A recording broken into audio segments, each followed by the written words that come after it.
Hey everybody, my name is Deja and welcome back to my channel. Today I'm going to be going over my 24 books to read in 2024. I have done this challenge, I think, for the past 2 years. I did 22 books to read in 2022 and 23 books to read in 2023, and historically I'm pretty bad at them. I normally completed probably around half the books and the other half kind of just fell to the wayside, but this year I tried to be very intentional with what I was choosing and I'm doing it a little bit different. I know that in 2022 I did 22 books to read in 2022, and then I did an additional 12 challenge where 12 friends recommended me 12 books to read in 12 months, and that was additional, so total that was 36 books, which is why I was like, okay, it's not getting completed. That's so many books, and I've been reading more and more every single year, and so even in that year I wasn't reading as much as I am now. And then in 2023 I tried to change it a little bit and I did half the books were from the 12 challenge, so 12 of the 23 books were from the 12 challenge, and then the other 11 books were books that I chose. And I think that was still a mistake. I just don't think the 12 challenge is for me. I love taking my friends' recommendations, but a lot of times it gets filled by people who don't really know my reading taste as much and things like that. So I just decided to nix the 12 challenge for this year and do 12 books that I physically own that I really want to read, and then 12 books that I am anticipating coming out later this year. And this is kind of going to be a sneak peek into my anticipated releases. I'm hoping to do my anticipated releases videos quarterly, and I don't think really many of the books that are on this list are in the first quarter of the year, so I'm going to be posting a separate video of my anticipated first quarter releases as well. So if you want to know more of my anticipated releases for the first quarter and not just the books that are on this list, which are more like second and third quarter, then I would definitely recommend checking out that video when it comes out next week. So all my books for the 24 books to read in 2024 that are backlist books I physically own, but a lot of them I don't have with me because they're at school or I just bought them. I went on a little Christmas book buying spree afterwards because I got some money and I bought a couple of the books that I really wanted to read, and then I added those onto my 24 books to read in 2024 challenge. So now with all that out the way, we're just gonna get straight into the books. So I'm gonna be starting off with the backlist books, and the very first book that I have on here is Such Sharp Teeth by Rachel Harrison. This one follows our main character Rory, and she returns to her small hometown, and I believe it's because her sister is pregnant and she needs to like help take care of her, and her life kind of takes a dark turn after she has a chance encounter at a bar, and she also is attacked by an animal. And then after this attack she survives and she starts to undergo a transformation where she becomes unnaturally strong. She kind of has a aversion to silver and kind of like weird werewolfy type things, and I heard this one is basically about like transforming and like a coming of age story, but not at the coming of age. This is like a coming of age story for adults, which I'm really excited to read. I loved Black Sheep by this author so much, so I'm really excited to read more of her backlist, and I've heard a lot of people say that this one is their favorite of her works, so I'm really excited to continue on and just read everything that she's written. This one is the one that I'm most excited to read currently though. Next up I have a classic, because one of my goals this year, which I did post a whole goals video over on my Patreon, and so if you want to check that out, it's going to be over on there. But one of my goals this year is to get more into genres that I used to love or that I've been interested in that I just haven't read that much from. I don't remember the last time that I read a classic, so I really would like to read more classics this year, even if it's just a couple, because a couple is more than zero. And I also want to read more like nonfiction, more literary fiction, and definitely more fantasy as well. So you might see some weirder books on here that you wouldn't anticipate me wanting to read, because I'm trying to get more into other genres and read books that I have on my shelves that are in genres that I don't typically read. So the classic that I put on this list is Little Women by Louisa May Alcott. This one I've heard amazing things about, so I decided to put this one on here. Plus I heard that it's good for winter, and it's winter currently, so hopefully I can read this one soon. I have a couple ones that are on my list that I really want to read this year, but this is the one I decided to put on this challenge. We follow four sisters, and they are kind of discovering themselves, and it's kind of like coming of age story, and they're just navigating the challenges of adolescence and young adulthood. And this takes place during the time of the Civil War, so I'm really excited to see if there's commentary about that and just what is going on with these sisters. Why does everybody love this book so much? And the synopsis of this is very vague, and people talk about it in a very vague sense, so I'm really excited to see what this book is all about, and then that way I can watch the adaptations as well. Next up is a sci-fi, and that is Project Hail Mary by Andy Weir. I've heard such good things about Andy Weir's writing in general. A lot of people who don't even read sci-fi still really love his books, and this is the one that I've heard the most good things about. I've heard really good things about The Martian too, but maybe it's just because this one has come out more recently. I've heard more about it, but I really want to read this one. I own both of them, but I think this is the one I'm going to go with first. And this one follows a stranded astronaut on a spaceship, and he has to save humanity, and everybody else on the ship I think is like dead or something like that, and he is the last one left, and they were on this mission to save humanity, but he has like amnesia and has no idea that he actually needs to save humanity, but humanity is literally relying on him. So it kind of causes this like conflict, and it isn't too long, but I've heard such good things about it, and I know his writing is super humorous and funny, so I'm really excited to dive into this one. Next up, I have a romance, and that is Before I Let Go by Kennedy Ryan. Kennedy Ryan is another author that I really love. I've read 3 of her works so far, but she has so many, and I really want to dive into her backlist, and this one I've heard amazing things about. Again, maybe just because I believe this one's traditionally published, so more people have probably picked it up, and it's also a newer release, and also the second book in the series is coming out in 2024, so a lot of people are anticipating that one. There's also a character in here named Deja, so I was told that directly by Kennedy Ryan, so I would really like to pick it up so I can like see what this Deja character is all about. All I know about this one is that it follows a woman and a man, and they have actually been divorced or separated. They kind of have gotten into this new rhythm of co-parenting and kind of just being in each other's lives, but not in a romantic sense. But then they are like magnets drawn back together, and they have a little kiss, and that leads them kind of down a spiral of questioning whether they should be divorced or separated, or if they should get back together. I've heard such good things about this one, and I love a second chance romance so much. I don't know what it is, but I love second chance romance, so I'm really excited to pick this one up. Next up, I have another romance, and that is The Dead Romantics by Ashley Poston. This one I believe follows a ghostwriter, and she is the ghostwriter for one of the most prolific romance authors in the industry.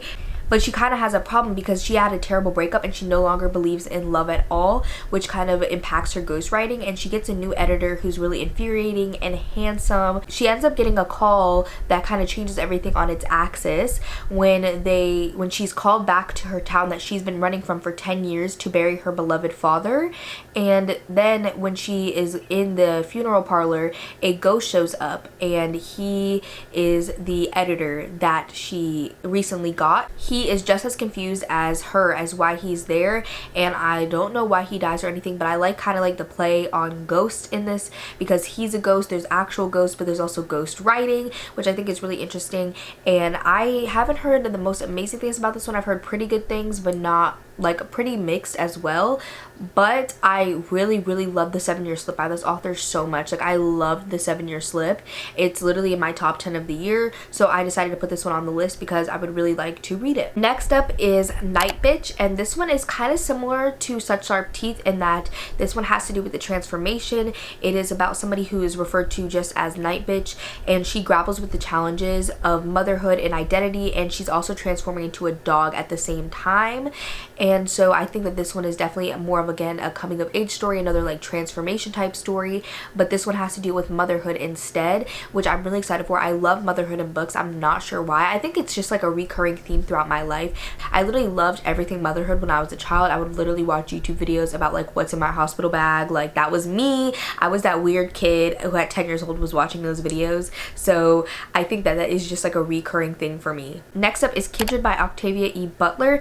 This one follows a contemporary African American writer, and she is teleported back into antebellum South, and she has to deal with the challenges of slavery and navigating her own ancestry. This one just sounds really good, and I loved Fledgling by this author so much. It's one of my favorite vampire stories. Well, I just love all vampire stories, I'm not even gonna lie to you, but I really enjoyed that one a lot, so I'm really excited to see this one and how it explores race. I think it's gonna be done so well because Octavia E. Butler has phenomenal writing, and she handles all her issues with care.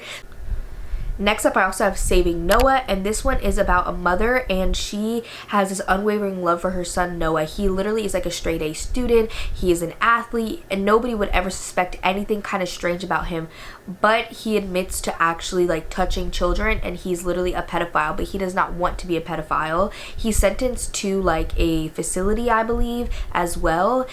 I'm not sure what happens after that, and I don't really want to know, but I know this mother is sticking by her child and kind of defending him because he does not want to be a pedophile and he can't control it, but at the same time, it's a horrible thing that he's done.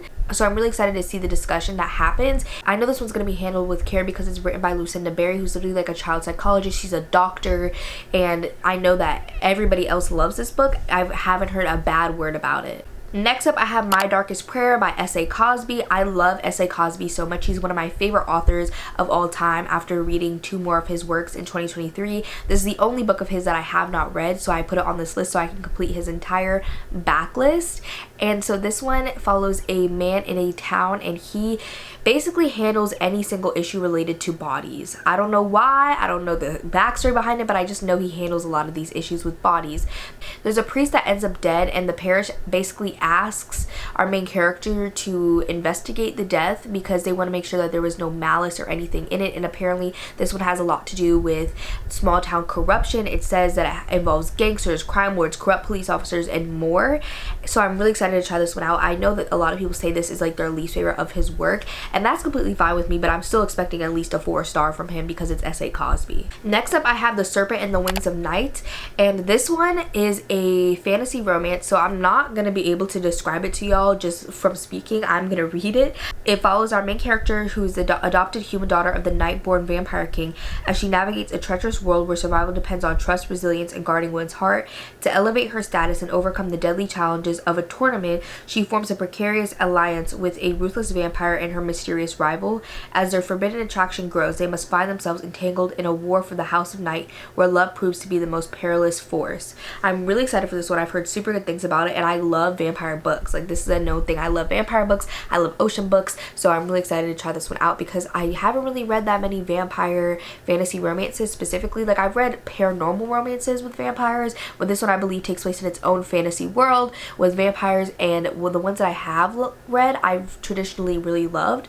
Next up, I have Family Lore by Elizabeth Acevedo, and this one follows a family. Actually, I believe it follows all of the women in this Dominican American family as they are basically celebrating this wake for someone who's actually alive, but I believe this person has the unique ability to be able to predict when someone's about to die. So she holds a wake for herself while she's still alive, and we're following the lives of all of these different women in this family, and I believe like their interconnectedness and everything like that. I'm really excited for this one because I've read all of Elizabeth Acevedo's previous work besides this one, and this is her first adult book, so I'm really excited to try this one out because I'm not much of a big young adult reader anymore, so I'm excited to see how she fares in a adult setting. And the last one that I have is Jade City, which is another fantasy book. This one I am really nervous about because I put it, I think, on my 22 books to read in 2022 and my 23 books to read in 2023, and I didn't read it, but I really need to read it this year. This one basically follows 2 crime lord families in this fictional world where they are vying to control this powerful substance called jade. That's all that I know about it, and that's all that I want to know about it. I know that this one has to do with power, loyalty, and the consequences of wielding supernatural abilities tied to jade. I'm really excited for this one. I've heard such amazing things about this series, and even if I don't love the first one, I still would want to continue on with the series because I've heard a lot of people really enjoy the rest of the series. So those are all my backlist books. Now I'm going to be getting into new releases, and I'm going to be reading more off of my computer just because I am not super familiar with all these books. Most of them I'm picking up because they're by authors that I previously really loved, so I'm anticipating their new releases a lot. And yeah, so the first one that I have is Midnight on Beacon Street by Emily Ruth Verona, and this one comes out January 30th. It is a thriller set in October 1993 revolving around a babysitter, Amy, who battles her anxiety disorder to protect 2 children left in her care during a night that takes a terrifying turn. With nods to classic horror films of the 70s and 80s, the novel weaves a gripping tale of unexpected visitors, mysterious events, and a midnight discovery of a dead body, combining electrifying twists with a heartwarming exploration of fear and devotion. I'm really excited for this one because I actually have not read this author before. This one might actually be a debut. I believe that it is. But this one just sounds so good. It sounds like a classic horror movie plot, which I'm really excited for because I feel like this year we're getting a lot of like classic horror movie books, which I'm really happy about because I feel like horror movies and horror books are completely different and kind of the content that they cover. So I'm really excited that we're getting more like horror movie like related stuff into books, more horror movie kind of plots into books, and I think it's just going to be amazing. And then next up, also on January 30th, is House of Flame and Shadow. Now, Me and Sarah have beef because Sarah has done some things that I have not agreed with, but the end of the second book in the series had me gagged, so I need to continue on in the series. I'm not really going to tell y'all anything about it. It's like urban fantasy, it has a murder mystery plot in it, and it's just really good, and I love the first one so much. I've read it twice, even though it's thick and chunky, which for me is big. And I remember doing a reading vlog of the second one that's still up on my channel today, which is before she did anything problematic or before I really knew about her problematic behavior. And so I won't be doing a reading vlog specifically on this book. I don't know, maybe it'll be in a reading vlog, but I won't be doing an individual reading vlog for this one just because of her problematic past. But I'm still really anticipating it because, again, the end of the second book in the series really had me gagged. So like, I need to know what is going on. I need to know, okay? Then I also have an Education of Malice by S.D. Gibson, which is coming out February 13th. It says it's a captivating dark academia narrative that's set at a college. It unfolds as Laura Sheridan, a newcomer, finds herself entangled in a fierce academic rivalry with the alluring Carmilla, guided by their anemic poetry professor. As their competition transforms into a seductive and perilous game involving politics, bloodthirsty professors, and dark magic, Laura and Carmilla must grapple with their own desires and make profound sacrifices in their relentless quest for knowledge. And this one, I'm pretty sure, takes place in the same world as A Dowry of Blood, which I love, so I'm really excited for that. And this one, I'm assuming, is a Carmilla retelling instead of Dracula, but I'm hoping that it has some like vampire-y stuff in it. I believe it's sapphic. Good. And I also have two bonus books on this list of books coming out by authors who I'm already listing on the list. So for example, Evocation by S.D. Gibson is also coming out May 28th. This one follows David, a former psychic prodigy turned successful Boston attorney who faces the impending consequences of an ancestral deal with the devil. As his days are numbered, David seeks help from his ex-boyfriend and secret society rival Reese, with whom he must navigate complex emotions complicated further by the involvement of Reese's wife Maura. I'm really excited for this one too because it's S.D. Gibson, and this one is gay, which I love. So I love that S.D. Gibson is really leaning into the queerness of it all this year.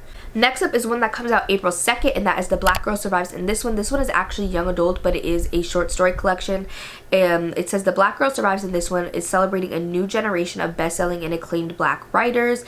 It's an anthology of 15 chilling and thought-provoking stories that place black girls at the forefront as heroes and survivors who must confront monsters, battle spirits, and face death head on. I'm super excited for this one because literally, like, that's what I want in a book. I want to see black girls succeeding. That's what I want in life. And so I love that they are going to be the heroes, they're going to be the survivors, they're going to be what we want in horror movies. And it has Aaron E. Adams, who I previously have loved from before, Desiree S. Evans I've heard of before, Justina Ireland I've heard of before, Brittany Morris, and I've also read from Vincent Triato before. It has a foreword from Tanana Reeve Dew, so I'm really excited for it, specifically Aaron E. Adams, Vincent Triato, and that foreword from Tanana Reeve Dew. Also coming out April 2nd is The Skin Was Mine and Other Disturbances by Eric LaRocca, another one of my all-time favorite authors, and it features 4 haunting horror tales, from uncovering dark family secrets that challenge one's reality to a mysterious affliction linking generations, and the revival of a cruel game with dire consequences. These stories delve into the depths of psychological and supernatural terror, leaving readers on their edge of their seats with a sense of impending dread and unease. Okay, I know this one is going to eat because Eric eats every single year. Okay, now we're not going to talk about Everything the Darkness Eats. We're not going to talk about that book, but that was a full-length book. This is a collection. Eric eats in collections. Okay, Eric eats in short little forms, and so I'm really excited to read this one a lot. I think it's gonna be so good. Another one he also has, Each Living Thing Is Here to Suffer, which comes out September 2024. We know nothing about it, but I'm super excited for it regardless, because even though we had a little blip with Everything the Darkness Eats, we're gonna make a comeback. Okay, me and you, Eric, we're gonna make a comeback. Now April 16th, I have Immortal Pleasures by V. Castro. This is a dark fantasy novel about a immortal ancient Aztec vampire that seeks revenge for conquered people by reclaiming stolen artifacts, and as she travels the world, her quest leads her to Dublin, where she encounters 2 men, one mortal and attracted to her strange condition, and the other immortal and sharing the darkness in her heart. She navigates her perilous adventure. The story unfolds as a seductive exploration of her desires for both vengeance and love. Like, oh, okay, this one sounds so good. I loved Goddess of Filth by this author so much. It was so good to me. And this one, again, I love vampire stories. This is the year of the vampires and the year of the horror movies. Like, I'm so excited. And then I have one that comes out April 23rd, and this is One of You by Erin E. Adams. I really enjoyed Jackal, which is why I want to pick this one up. It says the Belle Claire family's seemingly perfect life in New York City unravels after the death of their mother as two Haitian American sisters, Judith and Beatrice, grapple with dark secrets from their past. A mysterious outsider, Liberty, emerges, triggering unsettling events that force the sisters to confront a hidden world of mythos and challenge the very foundations of their family. The novel explores themes of identity, sacrifice, and the consequences of bearing long buried secrets in the pursuit of the American dream. I love this so much. It sounds like it's gonna be really, really good, and I am wanting to have more horror movies revolving around families and like family aspects, so I'm really excited that this one is coming out. Next up, coming out on April 30th, is Homewhere's Where the Bodies Are by Geneva Rose. I know that Geneva Rose's book that came out this past year, everybody hated it, but I haven't read it yet. So I'm going off of The Perfect Marriage. I love The Perfect Marriage. It's in my top 10 of the year. It literally got me out of a reading slump, and something about it just really, really worked for me. So I really want to pick this one up. It says 3 estranged siblings reunite to settle their mother's estate after her passing. Again, having to do with a mother passing away. As they sift through their parents' belongings, they discover a mysterious VHS tape from 1999 revealing a shocking incident involving their father covered in blood in a buried secret. Now faced with the choice of confronting the past or leaving it buried, Beth, Nicole, and Michael grapple with the haunting revelation that could shatter their family's facade. Like, okay, Miss VHS tape! I recently read a book that had a VHS tape element in it, and I really loved it. I think this one might only be coming out on audio. I'm not 100% sure, but on Goodreads, it just shows like audio CD.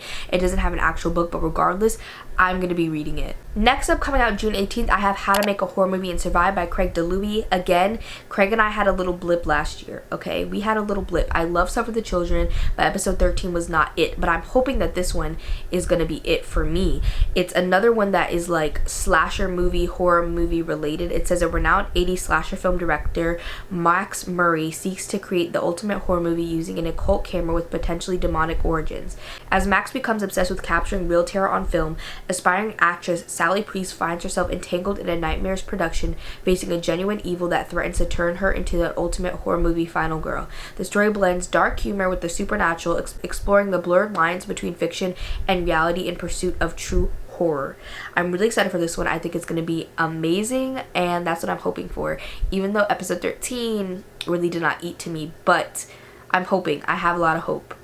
Also coming out June 18th is Middle of the Night by Riley Sager. Of course, we're going to read King Sager.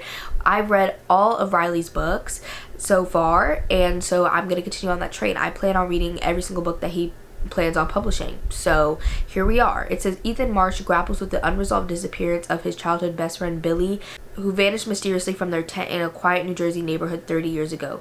As Ethan returns to his childhood home, strange occurrences reignite the search for the truth, leading him to confront dark secrets, former friends, and a sinister institute with ties to Billy's disappearance, unveiling a haunting tale of suspense that proves the past is never truly buried. And this is going to be Riley Sager's first male perspective, and I'm really excited to see how that's going to go. He writes female perspectives really, really well, surprisingly for a man.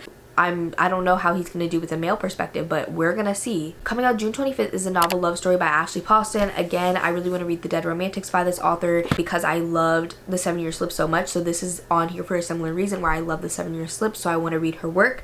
It says literature professor Eileen Merriweather unexpectedly becomes a character in the fictional world of Elorton, I think is how you say it, inspired by her favorite romance series. Trapped in a story frozen in time, she must collaborate with the grumpy and charming bookstore owner to bring about the elusive happily ever after and discover her own. The novel combines elements of romance, fantasy, and literary intrigue as Eileen navigates the challenges of concluding a tale left unfinished by the late author of the book series that she loves.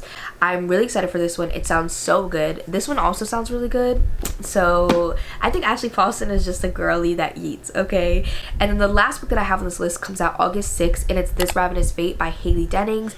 I'm really excited for this one because it's Haley's debut novel, and Haley, I don't know if she really posts videos anymore, but she used to be on BookTube for sure, and I'm really excited to try out her work because I feel like I've been with her like through the writing writing process for the past couple years. She's always been talking about writing and how she's going around with writing. So I'm really excited to try this one out. I think it's going to be amazing. It says a captivating blend of a decadent fantasy and jazz age glamour set in 1926 Harlem, where a powerful reaper hunting family, the Saints, faces a rising threat from once human vampires. The reluctant heir 18-year-old Elise Saint must join forces with Lila Quinn, a young reaper with a haunted past, to investigate a series of mysterious and brutal killings that may be connected to the rumors of a reaper cure. As former friends turn enemies, Elise and Lila navigate the dark and dangerous underworld of New York, confronting their complex feelings for each other while unraveling the sinister truths behind the growing threat to both reapers and humans. So literally this has to do with vampires. It's sapphic. And it's set in the 20s. Like, it's just gonna be so good. And it's black, guys. And it's black. Like, it's gonna be so good. So that's the last book on my list. Let me know if you guys have any other releases that I should be aware of, or any books that are on your 24 books to read in 2024. I would love to hear it down below. While you're down there, also leave me a little vampire emoji down below, because this is going to be the year of the vampires, and I will see y'all in my next one. Bye everybody.